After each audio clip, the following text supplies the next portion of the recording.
Je lis du livre de Jean chapitre 3, au verset 12 ce qui suit. Si vous ne croyez pas quand je vous ai parlé des choses terrestres, comment croirez-vous quand je vous parlerai des choses célestes? Prions. Notre Seigneur et notre Dieu, nous te remercions pour ta parole. Alors que nous approfondirons ce verset, merci de nous éclairer. Merci de nous fortifier.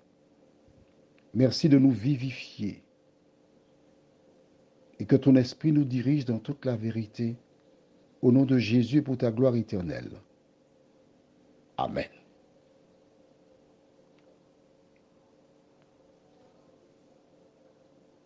Jésus, pour moi, est un excellent enseignant. Je te dirai la vérité. Quand je lisais cette partie de la Bible, je disais que je perdais mon temps. Que Nicodème est un cancre.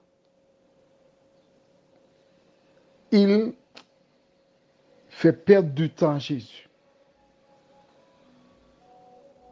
Et j'ai posé la question, mais pourquoi Jean a-t-il pris le temps pour écrire ça, pour que nous ayons cette affaire-là, parce que ça n'a pas de tête, ça n'a pas de queue, ça ne rien comprendre. Mais pourquoi il a fait ça, Jean?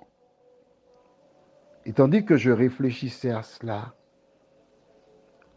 j'ai dit, le Seigneur a une raison. Quelle est la raison de Dieu? Pourquoi a-t-il permis que les choses se passent ainsi? J'ai cherché, parce que j'aime comprendre. J'aime comprendre et marcher selon la parole de Dieu. Et c'est alors que j'ai compris. J'ai compris qu'il y a des personnes qui resteront sur leur position, qui sont si bouchées qu'elles préféreront rester sur leur position que d'accepter la parole de Dieu. Il est arrivé à plusieurs reprises d'échanger sur la parole avec certaines personnes, notamment des personnes âgées. Et souvent, elles disent, ah, j'entends ce que tu dis, je comprends, mais c'est là, ma maman m'a placé depuis enfant, je reste là, je ne bouge pas. Voilà.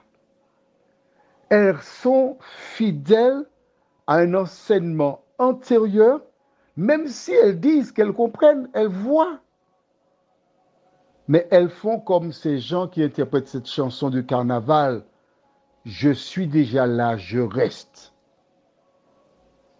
Nicodème faisait partie de ces gens-là. Et Dieu, en permettant que nous ayons ce témoignage, voudrait faire une seule chose, nous inviter à réfléchir pour ne pas commettre la même erreur que Nicodème. Jésus est un enseignant hors pair, hors norme. Mais cet homme qui est docteur de la loi, il se trouve sur une autre galaxie. Il se trouve dans un autre monde. Pourtant, il parle le même langage, mais il ne comprend pas la parole de Dieu. Que c'est triste. Ce n'est pas parce que Jésus n'est pas à la hauteur. Jésus nous donne la réponse, rappelle-toi. Il a dit au verset que nous avons lu hier. Je le lis à nouveau pour toi? D'accord.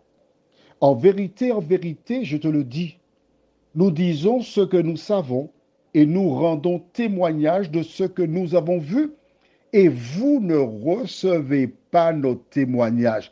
Le problème, ce n'est pas moi, Jésus. C'est toi qui fermes ton cœur à la vérité. C'est toi qui décides de rester sur ta position alors que ce que je te dis est à ta portée. Tu ne veux pas entendre, tu ne veux pas comprendre. Ça me fait penser à une dame qui était sur une barque et qui est tombée à l'eau, qui se noyait. Mais cette femme était cupide, elle aimait l'argent. Son fils, il est venu vers elle avec une barque. Et il lui dit, maman, donne-moi la main, maman, donne-moi la main. Lorsqu'elle a entendu, donne-moi, comme elle était cupide, elle a fermé la main, n'a pas voulu donner la main à son fils. Elle est morte noyée. Et le garçon de dire, pourquoi maman, tu n'as pas voulu que je te sauve? Beaucoup de personnes font comme cette femme. Elles entendent la voix de Jésus. Elles comprennent le message de Jésus. Mais elles font comme cette femme. Elles refusent de donner à Jésus la main. Prions, notre Seigneur et notre Dieu, combien nous te sommes reconnaissants pour cette grâce que tu nous fais d'avoir la Bible. Combien nous te sommes reconnaissants pour le Saint-Esprit qui nous aide à la comprendre. Éternel, de nous aider à abandonner notre confort, à abandonner nos pratiques, nos convictions quand elles sont en opposition avec la parole de la Bible. Merci de nous diriger, de nous garder, nous t'en prions, au nom de Jésus et pour ta gloire éternelle. Amen. Je te souhaite une bonne journée.